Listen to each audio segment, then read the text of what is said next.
بسم اللہ الرحمن الرحیم۔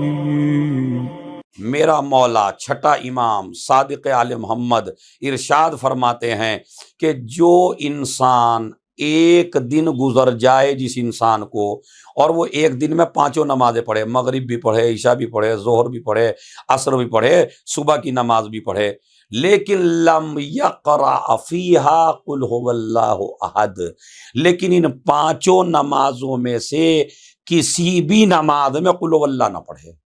دیکھیں غور فرمائیں، پانچوں نمازیں پڑھی ہیں، صبح کی بھی پڑھی ہے، مغرب کی بھی پڑھی ہے، عشاء کی بھی پڑھی ہے، ظہر کی بھی پڑھی ہے، عصر کی پڑھی ہے۔ کتاب کا حوالہ میں دے رہا ہوں، ثواب الاعمال عقاب الاعمال، شیخ صدوق کی، اردو میں اس کا ترجمہ ہوا ہے، ترجمہ بھی ہے اس کا اردو میں، نسیم بہشت، تو اس میں بھی آپ دیکھ سکتے ہیں۔ لیکن آپ یہ ثواب الاعمال عقاب الاعمال موجود ہے انٹرنیٹ کے اوپر، اس میں ہے ممزا یوم واحد، جس کو ایک دن گزر جائے، وصلی فیہ الصلوات الخمس، اور پانچوں نمازیں پڑھے، ولم یقرأ فیہا قل ھو اللہ احد، اور اس میں کسی بھی نماز میں قل ھو اللہ نہ پڑھے، تو کہتے ہیں آواز قدرت آتی ہے، لست من المصلین، تو نے آج نماز ہی نہیں پڑھی۔ غور فرمائیں، توجہ فرمائیں، نبی فرماتے ہیں کہ اسے ایک آواز آتی ہے، لست من المصلین، تو نے آج نماز ہی نہیں پڑھی، حالانکہ اس نے نماز پانچوں پڑھی ہیں، لیکن قل ھو اللہ اس نے نہیں پڑھا۔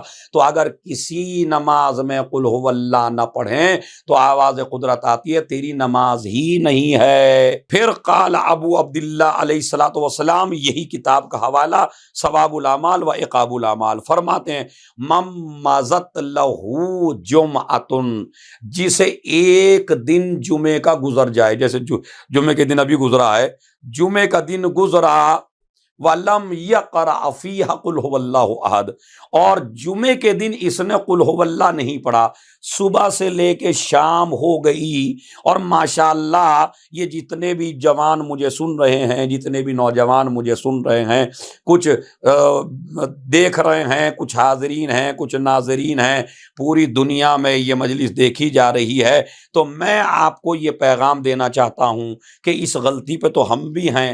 ہم لوگ جو ہیں جمعے کے دن سورہ توحید نہیں پڑھتے، سورہ قل ھو اللہ نہیں پڑھتے، لیکن نبی کیا فرماتے ہیں، امام کیا فرماتے ہیں، جس کو ایک جمعہ گزر جائے اور اس جمعے کے اندر وہ قل ھو اللہ نہ پڑھے، ثم ماتا، پھر وہ مر جائے، ماتا علی دین ابی لہب، تو اس کی موت ابو لہب کے دین پر ہوگی، نبی کے دین پر نہیں ہوگی۔ یاد رکھیے عزیزوں، یہ میں نے اتنی بڑی کتاب کا حوالہ دیا ہے، ثواب الاعمال عقاب الاعمال، شیخ صدوق علیہ الرحمہ، جو فرماتے ہیں کہ امام نے فرمایا اس کی موت اب ابو لہب کے دین پر ہوگی، نبی کے دین پر نہیں ہوگی، جو پورا جمعہ گزر جائے، کمپلیٹ جمعے کا دن، اور وہ قل ھو اللہ نہ پڑھے۔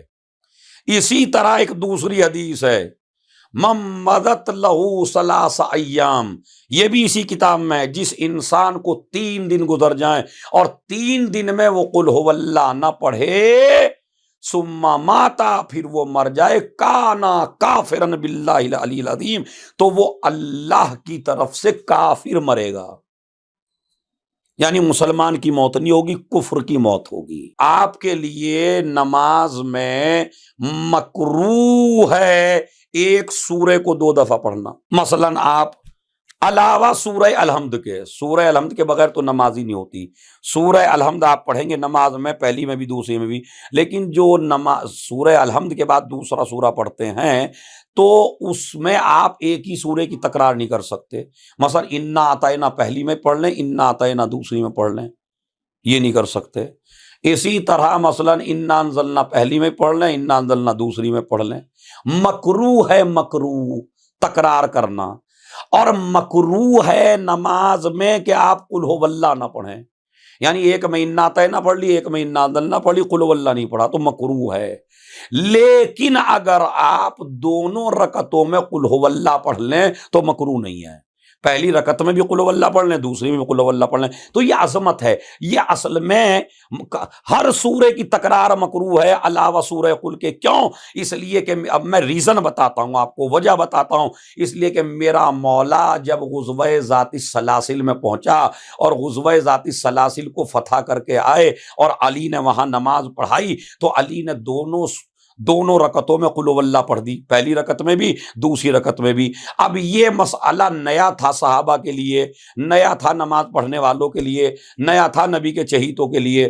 جیسے ہی آپ تشریف لائے مدینے میں تو سب سے پہلے لوگوں نے علی کی شکایت کی، یا رسول اللہ انہوں نے دونوں رکعتوں میں قل ہو اللہ پڑھ دیا، پہلی میں بھی اور دوسری میں بھی. کہا علی کو بلایا جائے، علی کو بلایا گیا. کہا علی کیا تم نے دونوں رکعتوں میں قل ہو اللہ پڑھا؟ کہ جی دونوں رکعتوں میں قل ہو اللہ. کہا کیوں؟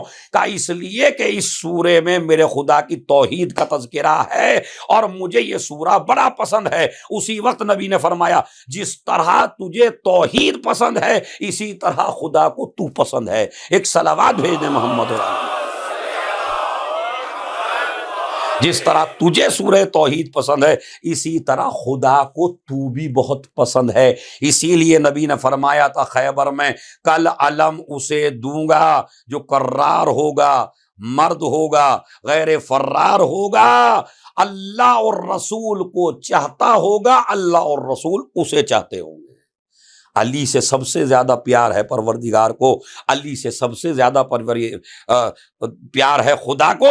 تو عزیزو یاد رکھیے، غور فرمائیں، علی کو سورہ قل ہو اللہ بہت زیادہ پسند ہے. تو اس لیے آج ہماری شریعت میں کیونکہ جو علی کر دیں وہی دین بنتا ہے، جو علی کر دیں وہی شریعت بنتی ہے، جو علی کر دیں وہی مذہب بنتا ہے. علی امر کرتے چلے جاتے ہیں، مذہب بنتا چلا جاتا ہے. لہٰذا سورہ قل ہو اللہ کا پڑھنا 2 دفعہ بھی مکروہ نہیں ہے، اس کی تکرار آپ کر سکتے ہیں. یہ اس سورے کی خاصیت ہے. اور یاد رکھیے جب اللہ نے یہ کہا، نبی نے فرمایا جس طرح تمہیں قل ہو اللہ پسند ہے اسی طرح خدا کو علی ولی اللہ پسند ہے. اسی لیے شیخ مفید علیہ الرحمہ نے ایک واقعہ لکھا اور اس واقعے میں لکھتے ہیں کہ ایک نقاش کو رسول اللہ نے بلوایا اور بلوا کے کہا کہ میری یہ انگوٹھی لے جاؤ اور اس انگوٹھی پر لکھوا کے لاؤ لا الہ الا اللہ. مولا کائنات کو وہ انگوٹھی دی. نقاش نے کہا آپ انگوٹھی بھیج دیجئے. مولا کائنات وہ انگوٹھی لے کے گئے اور اس سے کہا کہ بھائی میرے نبی کا فرمان ہے کہ آپ اس انگوٹھی کے نگینے پر، شیخ مفید نے لکھا کہ آپ لکھیے لا الہ الا اللہ، مگر میری دلی مرضی ہے کہ آپ لا الہ الا اللہ کے نیچے محمد الرسول اللہ بھی لکھ دیں. اب انہوں نے، نبی نے کہا لا الہ الا اللہ لکھو اور علی نے کیا کہا اس کے نیچے محمد رسول اللہ لکھو. یہ کہہ کے آپ آ گئے، انگوٹھی کو نقاش لے آیا. اب نبی نے دیکھا کہ ایک مرتبہ تو اس کے اوپر لکھا ہوا لا الہ الا اللہ جو نبی کی خواہش تھی، اس کے نیچے لکھا ہوا ہے محمد رسول اللہ جو علی کی خواہش تھی. اب جو پلٹ کے دیکھا انگوٹھی کو تو دوسری طرف لکھا ہے علی ولی اللہ. علی کو بلایا اور بلانے کے بعد کہا کہ میں نے تم سے کیا لکھوانے کو کہا تھا؟ کہا سرکار آپ کو سب سے زیادہ پیار ہے لا الہ الا اللہ سے، مجھے پیار ہے محمد الرسول اللہ سے.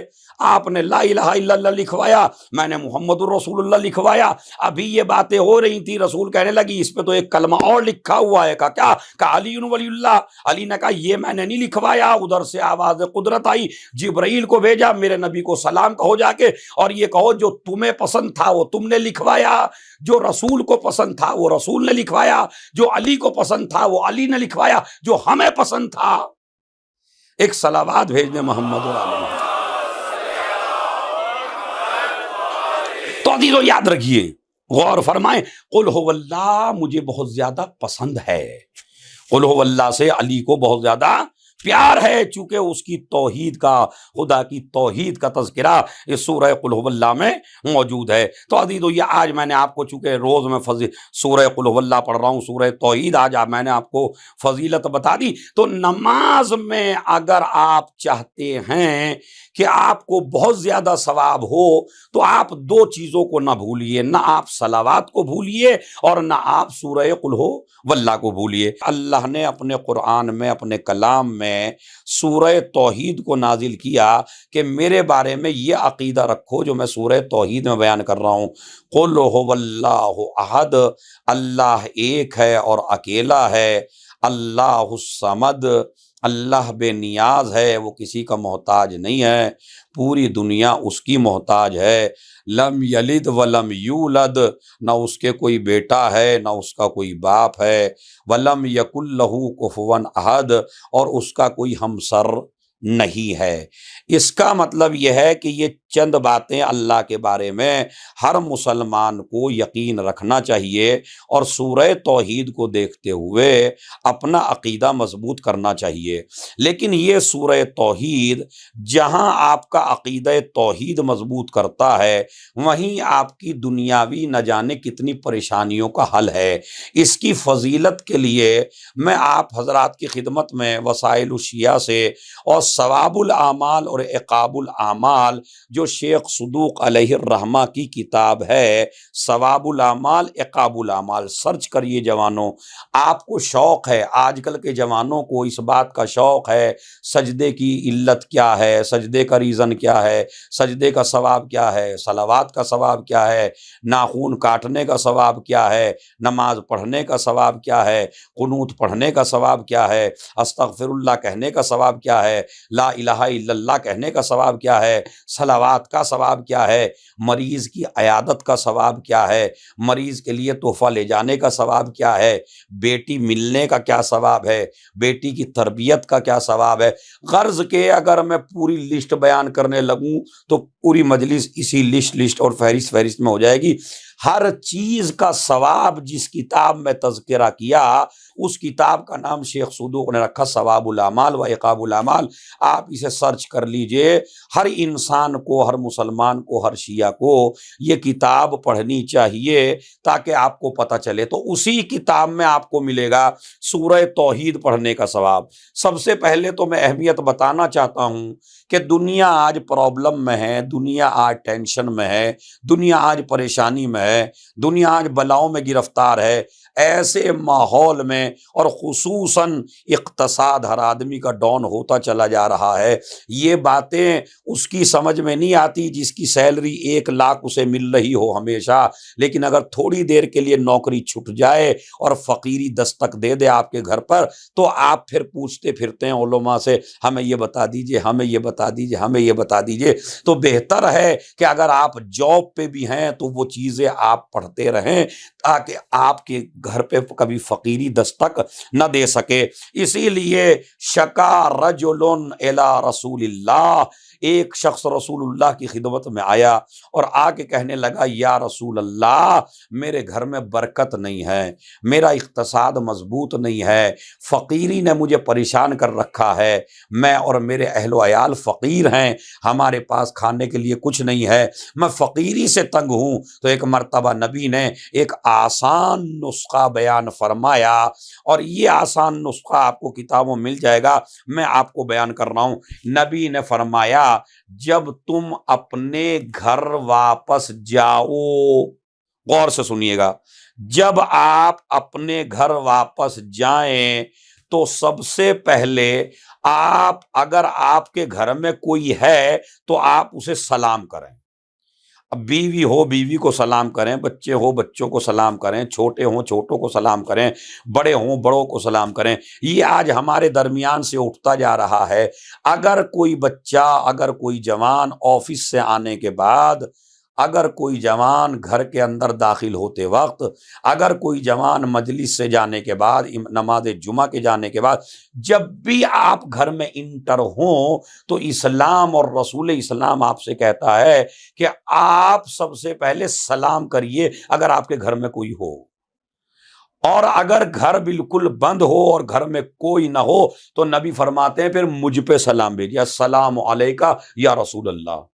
اگر گھر میں کوئی ہو تو گھر والوں کو سلام کرو، گھر میں کوئی نہ ہو تو مجھ پہ سلام کرو، اور اس کے بعد ایک مرتبہ، کل ایک مرتبہ سورہ قل ہو اللہ کی تلاوت کرو۔